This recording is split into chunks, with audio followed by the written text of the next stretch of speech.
Sa dami ng ulang ibinuhos ng Bagyong Christine noong October 2024, nagdulot ito ng kabi-kabilang landslide sa bayan ng Talisay, Laurel at Agoncillo sa probinsya ng Batangas. Ang isa sa pinakanapuruhan, ang bayan ng Laurel. Magkakahalong tubig, lupa at mga troso ang tumambad nang humupa ang lampastaong baha. Disyembre noong nakaraang taon, bakas pa rin sa lugar ang hagupit ng bagyo. Parang dilubyo na ito. Lahat to, tubig na wala nang magagawa.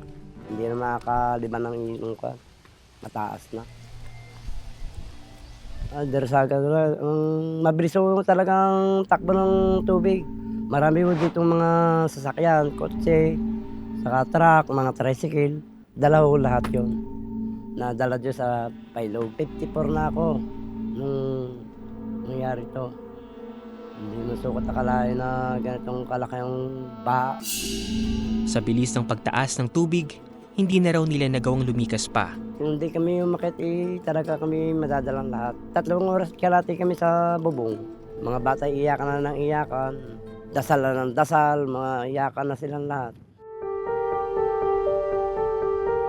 Paghupa ng baha, lumantad sa kanila ang sirang tulay na nagdudugtong sa bayan ng Laurel at Agoncillo. Ayun na, may mga bumarang mga puno, mga kahoy, mga kawayan. Marami sila, mga puwa, ganyan. Kung hindi bumaksak, ay wala, dala na kami lahat. Pasalamat at naputo na rin ang tulay. Nakatulong pa siya para ang tubig ay lumarga. Dahil ang tubig ko umapong na sa tulay eh. Kaya siya bumigay. Tulad ng sinapit ng tulay, wasak ang bahay ni na Dennis. Dumating pong baha, dumating ang mga troso, binangga. Yan, wasak po ito. Hanggang dito sa may mga bintana, wasak ang mga salamin. Yan, mga salamin, basag pangawe. Ganito kataas yung tubig niya, dito. Hanggang dyan.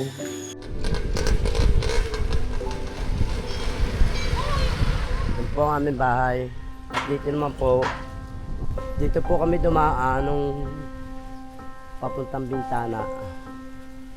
Dito po sa bintana ito, sinira na po para makatawid doon sa kabila, sa bubong, kapag gano'n. Dito po, wash out po ito. Gibang-giba po yan. Yan, ito, dalaw ito lahat. Ito po isang ito. Tapos sa po naman, ang sa padalwa kong bata, ito po, giba po. Hindi pa po naayos. Ayun. Yan, gibang-giba.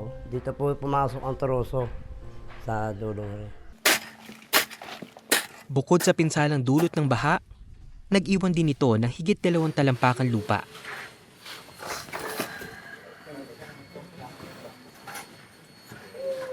Dati pong kalahati bato, kalahati plywood, tapos yung sa iba ay hard bricks na po. Tangay po ng buo. Lahat pati natang gamit. Nadala lahat. Wala na, natulala na lang.